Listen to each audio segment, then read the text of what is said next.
अस्सलाम वालेकुम, welcome to बाइंडी classroom. और आज की इस क्लास में हम लोग CS 201 लेक्चर नंबर 17 को पढ़ने वाले हैं। और इस लेक्चर में हम लोगों ने स्ट्रिंग हैंडलिंग और इसके बाद हम लोगों ने स्ट्रिंग मैनिपुलेशन फंक्शन, जो मतलब कि स्ट्रिंग लाइब्रेरी के अंदर अपने बिल्ट इन फंक्शन होते हैं, उनके बारे में पढ़ना है। और ये करेक्टर के बारे में हम थोड़ा सा पढ़ेंगे। अच्छा, यहाँ पर करेक्टर्स मतलब कि आस्की ज़्यादातर यूज़ होता है यहाँ हमारे मॉडर्न कंप्यूटर में। तो इससे पहले वो एक MCQs बता रहा है, कहता है कि 1 byte is equal to 8 bit होता है। कि जो एक बाइट होता है मीन्स कि जो करेक्टर होता है ना, जो एक करेक्टर होता है, मान लो ए है अल्फ़ाबेट, इसको मेमोरी में स्टोर होने के लिए 1 बाइट चाहिए होता है। तो 1 बाइट मीन्स कि उसको 8 बिट्स चाहिए होंगी। 8 बिट्स कैसे चाहिए होंगी उसको, कि जब आप ए को डिकम्पोज करेंगे आस्क की वैल्यू के साथ, तो आप देखिएगा वहाँ पर आपको 8 बिट्स लगेंगी उस पर्टिकुलर वैल्यू को स्टोर करने के लिए। ठीक है, तो इसलिए 1 byte is equal to 8 bit होता है। एग्जाम्पल देखें। एग्जाम्पल में यहाँ क्या कर रहे हैं, सिंपल एक दो वेरिएबल ले रहा है, एक लूप के लिए, एक करेक्टर के लिए। और यहाँ पर c इज इक्वल टू आई और सिंपल आई को प्रिंट करा रहा है, जो कि 0 से 256। तो 0 से 256 हमारे पास बेसिकली जो आस्की करेक्टर का टेबल है उसकी वैल्यूज़ होती है 0 से 256 के दरमियान। ये मुकम्मल टेबल आपको इंटरनेट से भी मिल जाएगा। अच्छा, नेक्स्ट वो कह रहा है कि header file C type dot H है। Character type, C type mean character type, तो इसको इंक्लूड करेंगे तो अब आप इनके कुछ मेथड हैं उनको यूज़ कर पाएंगे। कौन कौन से मेथड है उसकी एक लंबी लिस्ट यहाँ पर है। सबसे पहले है इस डिजिट, है इस अल्फ़ा। इस डी आपने सिंपल क्या करना है कि अपनी लाइब्रेरी में जहाँ हैश इंक्लूड आयो स्ट्रीम लिखते हो वो भी लिखनी है, उसके नीचे ये भी डाल देंगे। तब आपने करना कि इन मेथड को बारी बारी यूज़ करना है, तो आपको आउटपुट जो है वो शो होते रहेंगे। ये पहला ईच डिजिट वाला जो है, ये चेक करेगा जो आपने इसको पैरामीटर में जो भी करेक्टर दिया है, जो भी चीज़ दी है, वो नंबर है या नहीं है। ठीक है, मान लो मैंने करेक्टर ए दिया है तो वो नंबर नहीं है, तो मुझे वो फॉल्स रिटर्न करेगा। अगर वो एक नंबर होता तो मुझे वो ट्रू रिटर्न करता।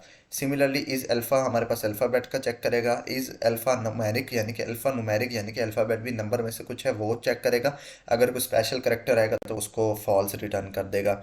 इसके बाद एक्स डिजिट है, इज़ लोअर है, इज़ अपर है, जो कि lower case upper case. To lower क्या करेगा, जो भी आपने दिया उसको लोअर में कन्वर्ट कर देगा। टू अपर क्या करेगा, जो भी आपने दिया है करेक्टर या स्ट्रिंग उसको अपर में कन्वर्ट कर देगा। इज़ स्पेस के अगर आपकी स्ट्रिंग में स्पेस है उसको ट्रू रिटर्न करेगा। इसके बाद मल्टीपल मतलब के नेटवर्क है, मल्टीपल आपके पास मेथड है, तो आप इसको तमाम के तमाम को एक्सप्लोर करना। ठीक है, ज़्यादा बस इसका नाम पता लगना चाहिए, कोई एक अदा आ सकता है ज़्यादा जो मशहूर है। इस डिजिट आ सकता है, इस अल्फ़ा नुमेरिक आ सकता है, टू अपर है, टू लोअर है। तो ये चीज़ें आ सकती हैं एग्ज़ाम में, बाकी इतने ज़्यादा नहीं पूछे जाते। नेक्स्ट आ जाएंगे गेट CHAR। इसको कहते हैं गेट करेक्टर। तो ये बेसिकली हमारे पास एक करेक्टर को इनपुट लेने के लिए काम आता है। सही, जैसे कि प्लीज़ एंटर एक प्रोग्राम के ज़रिए समझा रहा है, please enter a character string and press enter. तो यहाँ पर देखिए तो लूप में क्या कर रहा है, गेट करेक्टर का जो मेथड है उसको कॉल कर रहा है। And is not equal to \n means कि जब तक यूज़र एंटर प्रेस नहीं करेगा तब तक क्या करेगा कि वो करेक्टर को इनपुट लेता रहेगा। बात आ रही समझ में। एंटर मीन \n का मतलब ये होता है ना नेक्स्ट लाइन। जब तक नेक्स्ट लाइन पे कर्सर नहीं पहुंचेगा ना तब तक इनपुट लेता रहेगा। इसके अंदर देखें तो यहाँ पर उसने कुछ अपने हिसाब से मॉडिफिकेशन की हुई है कि अगर हमारे पास करेक्टर लोअर केस में हो तो LC++ कर दे, मतलब कि लोअर करेक्टर्स के काउंट को प्लस प्लस कर दे। अगर वो अपर में हो तो अपर करेक्टर के काउंट को प्लस कर दे। अगर वो डिजिट हो तो डिजिट में। ये तो ये बेसिकली प्रोग्राम कर ये रहा है कि जो भी स्ट्रिंग हम एंटर कर रहे हैं उसको, उसके अंदर जितने भी लोअर करेक्टर्स हैं उन उनकी उनकी काउंटिंग अलहदा कर रहा है। जितने भी अपर करेक्टर्स मैं एंटर कर रहा हूँ उनकी काउंटिंग अलहदा कर रहा है। जितने भी इसके अंदर हम लोग डिजिट्स एंटर कर रहे हैं उसकी काउंटिंग अलहदा कर रहे हैं। सिमिलरली उसके बाद क्या, स्पेस अगर एंटर हो रही है उसकी काउंटिंग अलहदा है। और इस पंचुएशन है उसकी काउंटिंग अलहदा है। ठीक है, कॉमा वगैरह। और उसके बाद एल्स अदर है, इसके अलावा अगर कोई मैंने स्पेशल करेक्टर डाल दिया उसकी काउंटिंग अलहदा है। तो मैं नेक्स्ट बढ़ते हैं हम लोग स्ट्रिंग कन्वर्जन फंक्शंस की तरफ। तो स्ट्रिंग कन्वर्जन फंक्शन में हमारे पास क्या है, डबल एट टॉप। यानी कि ये जो फंक्शन होंगे ना, ये एक स्ट्रिंग को दूसरी स्ट्रिंग में किसी और करेक्टर में कन्वर्ट करेंगे।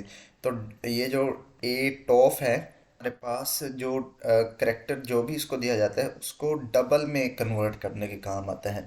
सिमिलरली जो ए टी ओ आई है, ये हमारे पास इंटीजर में कन्वर्ट करने का काम आता है, यानी कि जो भी इसको स्ट्रिंग दी जाए उसका इंटीजर, ये फ्लोट यानी कि डबल फ्लोट समथिंग इस तरह से कन्वर्ट करता है, ये इंटीजर में कन्वर्ट करता है। सिमिलरली जो ए टोल हमारे पास क्या करता है, करेक्टर स्ट्रिंग को लॉन्ग में कन्वर्ट करता है, राइट। तो ये डबल फ्लोट में, ये इंटीजर में और ये लॉन्ग में। नेक्स्ट देखिए तो नेक्स्ट हमारे पास ए टी ओ आई है, इसके अंदर उसकी थोड़ी सी एग्जीक्यूशन दिखा रहे हैं। तो एक एरे है, एक एज नाम से वेरिएबल है, इसने क्या किया है, ए टी ओ आई लगाया है और जो स्ट्रिंग है उसको पास कराया है। तो उसके अंदर जितनी भी वैल्यूज़ होंगी उसको वो कन्वर्ट कर देगा, जो है वो क्या नाम है, इंटीजर में, और देन वो वेरिएबल में स्टोर हो जाएंगी, right. Similarly A T O F है, तो इसके अंदर क्या करेगा, ये पॉइंट में यानी कि डबल में या फ्लोट में स्टोर कराएगा, जिस तरह ये पॉइंट वाली उसने शो कराई है। सो यहाँ पर भी देखें तो एक स्ट्रिंग करेक्ट अरे है स्ट्रिंग वाली, और उसके बाद वेरिएबल है डबल का, उसके बाद उसी स्ट्रिंग पे उसने मेथड लगाया, उसको उस वेरिएबल में स्टोर करा दिया, राइट।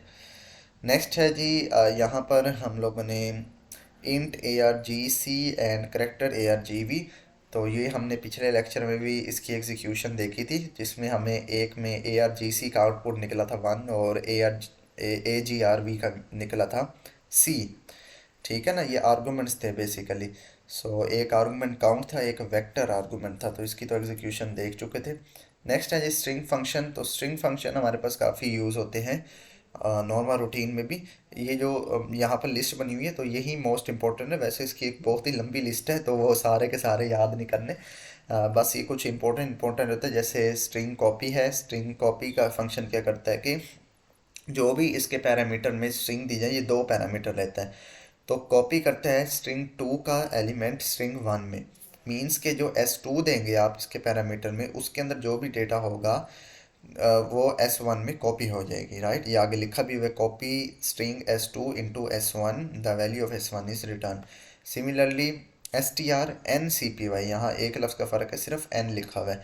ये क्या करता है कि copies at most N characters of a string into S one, means के स्ट्रिंग में जितने करेक्टर जो सबसे ज़्यादा रिपीटेड हो रहे हैं उनको उनको कॉपी करके दूसरी में डाल देगा, राइट।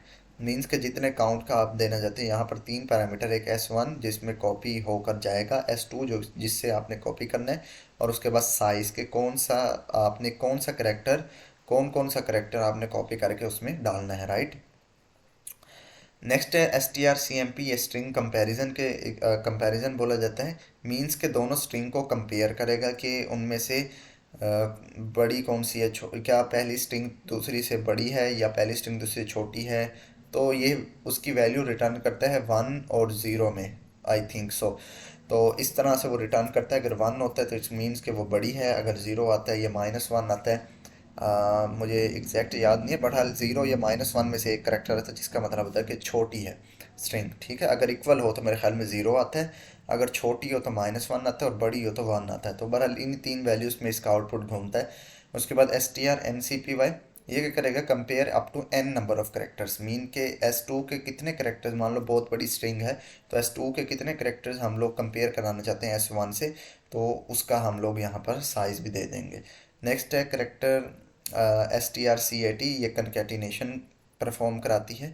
मीन्स के दोनों जो हमारे पास स्ट्रिंग है, the first character S two overwrite and terminating null character of S one, means के एस वन जो है उसके साथ एस टू को अपेंड कराएगी। अपेंड का मीन उसको साथ जोड़ेगी, जैसे एक स्ट्रिंग है हेलो, दूसरी स्ट्रिंग है वर्ल्ड, तो जब मैं इन दोनों पर ये S T R C A T का फंक्शन लगाऊंगा तो ये दोनों हेलो वर्ल्ड मुझे एक ही स्ट्रिंग में मिलेगा। Similarly last S T R N cat है, ये भी वही काम करेंगे, बस इसको आप जो करेक्टर वैल्यू है यानी कि फर्स्ट करेक्टर है कहाँ से ओवरराइड करना स्टार्ट करना है वो भी आप दे देंगे। तो यहाँ इस स्लाइड में उन तमाम फंक्शन को उसने एक दफ़ा एग्जीक्यूट करके दिखाया हुआ है, तो इनको आप लोग एग्जीक्यूट करेगा कि स्ट्रिंग कॉपी है, string N copy, string concatenation, string N concatenation किस तरह से काम करता है। तो आपको इनके तमाम वेरिएबल्स बनाने होंगे, ऊपर करेक्टर स्ट्रिंग भी देनी होगी, तो आप इनको डिक्लेयर करके डमी डाटा दे के आप इसको एग्जीक्यूट कर लीजिएगा।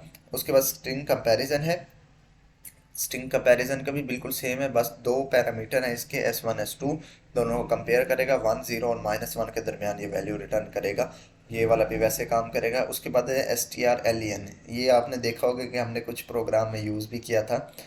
ये बेसिकली ये करता है कि आपके स्ट्रिंग की लेंथ कितनी है। मान लो अली एक स्ट्रिंग है, इसके अंदर कितने करेक्टर हैं, 3। तो अगर मैं strlen उसके ऊपर लगाऊंगा तो मुझे 3 रिटर्न करके दे देगा कि आपकी जो स्ट्रिंग मुझे आपने दी है यहाँ पर पैरामीटर में, उसकी लेंथ 3 है। उसके बाद है search function. Now search function हमारे पास क्या काम करते हैं कि स्ट्रिंग के अंदर से कोई चीज़, हमने कोई करेक्टर, कोई ऐसी चीज़ पॉइंटर वगैरह फाउंड करना हो तो उसके लिए काम आते हैं। तो ये हमारे पास इसके मेथड है strchar, कि अगर आपने कोई करेक्टर फाइंड करना है, locate the first occurrence of the character, कि आपके पास स्ट्रिंग है, आपने चेक करना है कि मान लो मैं ए करेक्टर कहाँ पर आ रहा है, तो पहली दफ़ा जहाँ पर आ रहा होगा उसका इंडेक्स आपको रिटर्न कर देगा। सिमिलरली strcspn ये करेगा, determines and return the length of the initial segment of the string one consisted of character not contained in the S2। Means के जिस तरह वो डिफरेंस नहीं काम करता हमारा कि S1 के अंदर जो करेक्टर हैं, अगर वो S2 के अंदर नहीं है तो उनका कहाँ से इंडेक्स स्टार्ट हो रहा है वो आपको रिटर्न कर देगा, राइट। वो सेगमेंट रिटर्न कर देगा। उसके बाद है strspn, ये क्या करेगा, determine and return the length of initial segment of string one consisting only the character contained in S2। ये इंटरसेक्शन के सिमिलर काम करेगा कि दोनों में अगर वो वैल्यू पाई जाएगी तो वो आपको रिटर्न कर देगा। नेक्स्ट है strpbr, इसके अंदर क्या होगा, locate the first occurrence in the string one of any character in string two if the character from S2 is found, a pointer to a character in string one is return, otherwise null pointer is return. इसके ये जो string one है उसका, उसकी जो first occurrence होगी जो भी आपने दी होगी उसको स्ट्रिंग टू के अंदर कंपैरिजन करेगा। अगर तो उसको मिलेगा तो वो वही पॉइंटर रिटर्न करेगा, अदरवाइज वो नल रिटर्न करेगा। मींस उसके बाद है strchar, तो ये करेगा लोकेट लास्ट अकरेंस। अभी तक हम फर्स्ट अकरेंस वाला देख के हैं, अब इसके अंदर लास्ट अकरेंस पे स्ट्रिंग को चेक करेगा कि अगर वो मिलती है लास्ट अकरेंस पे, मींस के उसका आखिरी इंडेक्स पे, तो वो आपको रिटर्न कर देगा यानी कि positive response, otherwise null return करेगा। सिमिलरली एस टी आर है, ये क्या करेगा, locate first occurrence of string one of string two, के पहली अकरेंस स्ट्रिंग वन की स्ट्रिंग टू में देखेगा। इफ स्ट्रिंग फाउंड, अगर वो वाली स्ट्रिंग वहाँ पर भी मौजूद होगी तो वो आपको वन रिटर्न करेगा, S1 रिटर्न करेगा, अदरवाइज वो नल रिटर्न करेगा।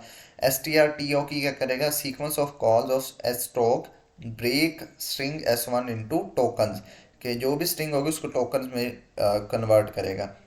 ठीक है, टोकन से मुराद कि वो टोकन कॉमे से सेपरेट भी हो सकते हैं, स्पेस से भी हो सकते हैं, या टोकनाइजेशन को हम लोग इस तरह देख सकते हैं कि जो इंग्लिश के वर्ड्स होते हैं ना, इसके अंदर अगर डायाफ्राम्स है तो वो एक अलहदा टोकन होता है, करेक्टर है तो वो एक अलहदा टोकन होता है, वोवल्स हैं तो अलहदा है, कॉन्सोनेंट है अलहदा। तो इस तरह से ना मुख्तलिफ स्कीम्स होती है टोकनाइजेशन की।